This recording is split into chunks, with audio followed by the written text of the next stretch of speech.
All right, I now have to build the frame for the door that's going to go between the cab and the back of the van. And I was going to try some fancy joinery, but without the right tools I couldn't make accurate cuts to get what I want. So I have these two devices. These are called corner clamps, and I bought these things years ago. I've used them a few times. What they do is they clamp these corners in nice and tight.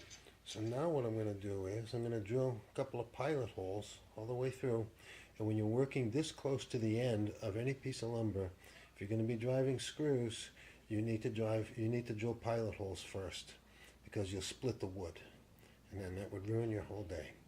So I'm going to drill a couple of pilot holes in here for some skinny screws, and deep enough so that they'll bind really tight. And then I'm going to drive some screws in there, and that should make for a nice tight corner. And I'm going to do the same thing down the other end, and then that will make up my door. I'll put another piece right smack in the middle here as a brace, and yeah, and that will be it. So I'm going to get to work on that. Alright, so I've drilled one pilot hole, and I don't have an intermediate length screw, so I'm going to have to put a 3-inch in there. And what I'm doing is I'm lubricating the tip.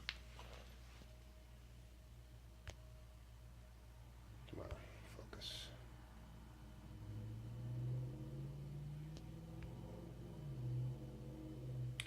I'm lubricating the tip, because if you try to drive this screw in 3 inches into the wood, even though you've got your pilot hole, that's a long way in. So I'm lubricating it. That's chapstick I put on the tip. You don't want anything with water in it, like a soft bar of soap, because it's got water on it.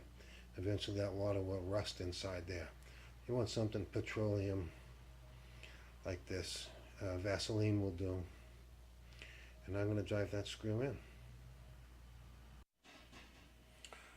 Alright, so there's my door. It's not quite finished. You can see I got a little gap here. I was using these leftover floor panels from the van. It almost makes it. I'm just going to have to cut a little strip to go across the top there. You know, I'm really lucky to have had a table saw, so that I could cut these pieces to exactly the size that I need, because I need a 1-inch space in here, so I can drop in a 1-inch sheet of insulation. And to try and find 1-inch thick lumber at Home Depot, it's pretty darn near impossible. And for me to have to make rip cuts with a handheld circular saw, no way would I ever get that accurate. No way. But I do have a table saw, and that comes in very handy for ripping long pieces of wood, cutting them down to size. So there's that. Now this, that horrible red, it looked good in the store. It looked good at Home Depot. But once I laid it down, that's what my floor panels are. It looks like blood. So what I'm going to do is I'm going to paint it black. I have a can of latex black, semi-gloss black paint that I used for a little piece of furniture. And it should be just enough to cover both sides of the door, because I'm going to have to put another panel of this on the other side. And I'm using just these little, what they call wire brads.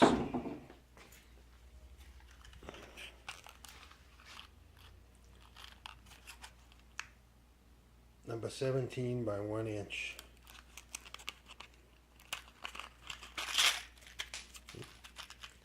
They're just little wire brads, they call them. And that's what I'm using to fasten the plywood to the frame with. Doesn't have to be real strong. This is not structural material. This is just covering. This is just facing. It will add rigidity to the frame. Having two panels, one on each side, nailed into the frame will add rigidity to the door. So I'm not really going to worry about it warping or twisting. All right, so here's the back side of the door. It's going to go between the cab and the back. That's that horrible blood red. I'm going to paint over that. I'm going to paint the whole thing black. So now what I'm going to do is, and I'm using scraps, obviously. I'm using up all the scrap lumber I can, instead of going out and buying new stuff and having more pieces left over. Scraps that I bought only went this far. It didn't quite go all the way. So I had to cut another little piece and nail it in. I'm just tacking little tiny nails in there. But I had to put this piece in the back to have a nailing surface for that little piece to nail into. I can't have it just nailing into the air back here. So that's going to be a little uninsulated piece of the door. Maybe I'll try and squeeze something down in this little strip here. But that's all right. It's not going to be a big deal. So now what I want to do is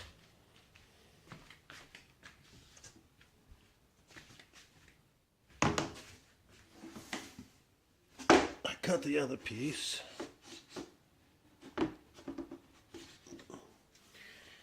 And it's also going to have that little strip that I need to nail in down the bottom. But before I do this, I want to insulate it. I created this door to be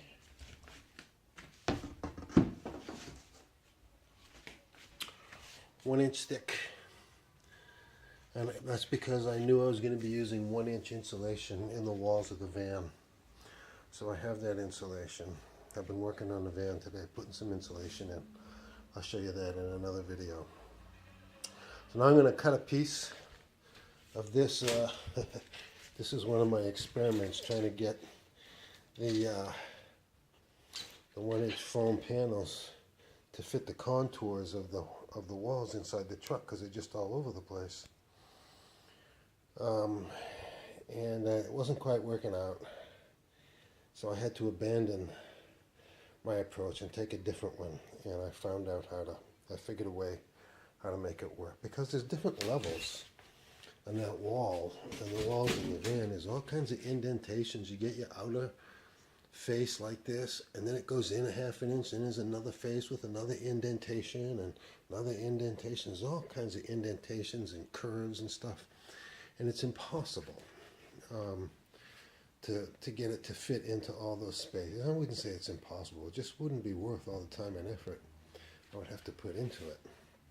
So I figured out another way to do it, and I'll show you that in another video. So this is my scrap piece, and that's going to go in there. And I'll probably have to cut some pieces to fit into some spaces, but that's okay. I have to patch it together in there, but that's all right. And then once I get that other piece on there, that'll be a nice insulated door. So I'm going to get back to work on it. Well, all right, there it is.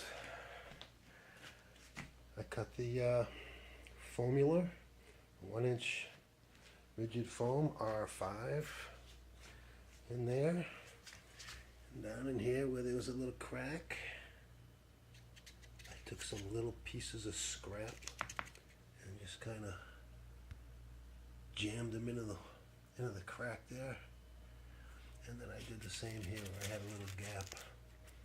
I found little pieces, little skinny, thin little pieces I could jam in there. So now, I'm going to lay the outer panel down on it and nail it tight, and that will pretty much be my door. I have a novel idea. I'm going to put door latches on it, door handles on it, but it's not going to have any kind of a lock or any kind of a bolt that goes into that goes into the door jamb or anything like that. It's a clever little device I'm going to buy at Home Depot. It's only $13. It's called an automatic door closer. It's basically just a little arm, not much longer than your finger. And it's got a spring tension on it, so when you open the door, it automatically pushes it back again, keeps it closed.